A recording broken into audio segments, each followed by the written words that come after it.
The whisper of time. For Bryan, the world had turned into nothing but concrete gray and screen blue. The same alarm at the same hour every morning, the same road to the office, the same synthetic lights draining the color from life. Somewhere deep inside, he knew his soul longed for that primal, pure thrill, the kind his ancestors once felt. One morning, instead of silencing the alarm, he threw it against the wall.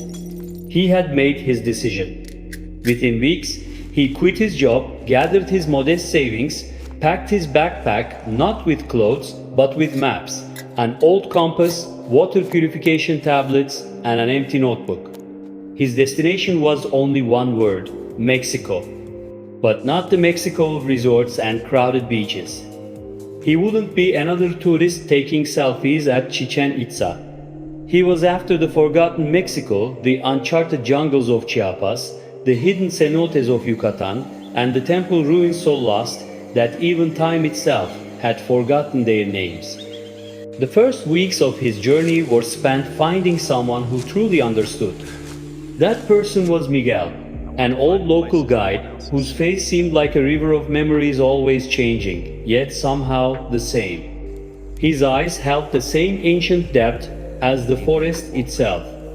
Miguel knew Bryan wasn't there for money or adventure, he was there for a feeling. Together, they ventured far from the tourist trails into the heart of the jungle, where civilization's noise faded into a symphony of howling monkeys and countless insects. Step by step, Bryan felt closer to what he was seeking. When he found a moss-covered wall bearing the faint carving of a jaguar's head, his heart nearly leapt out of his chest. It was a trace of a past no one had seen, no one had touched. At night, by the campfire, Miguel told him stories of the stars as guides, of the spirits of the forest, and of how every stone, every tree held a memory. Bryan absorbed these tales into his soul stories spoken in a language the modern world had long forgotten. Then came the true beginning of his search.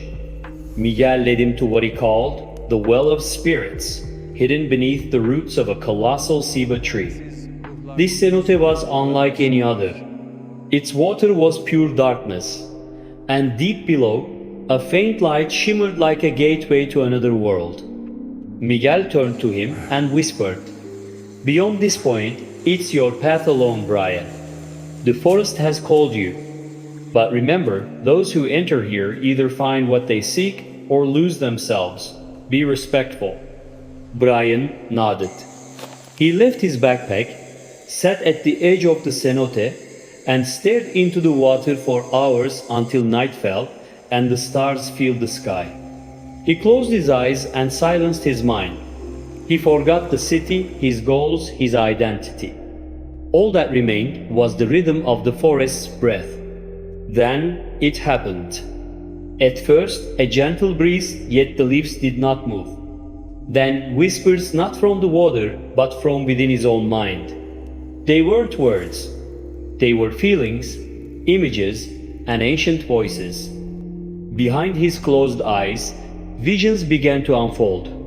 Priests wearing feathered crowns offering gifts to the sacred waters, shamans dancing around fire, reading the stars, and speaking prophecies into the night.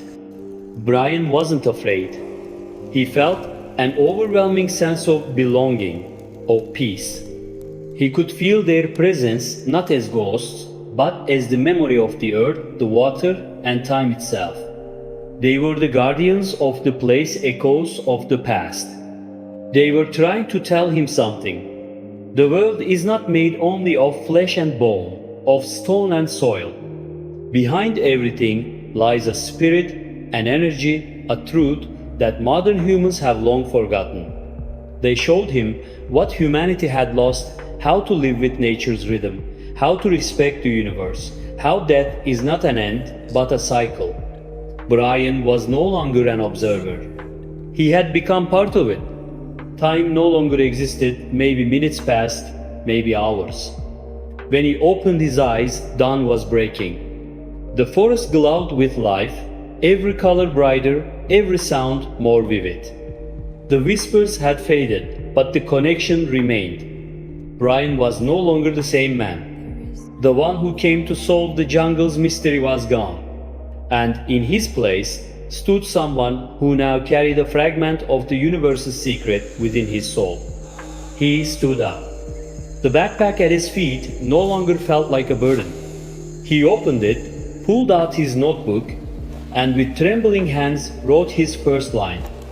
They do not speak, they only remind. His journey wasn't over. In fact, it had just begun. But now, he would no longer walk to discover. He would walk to listen.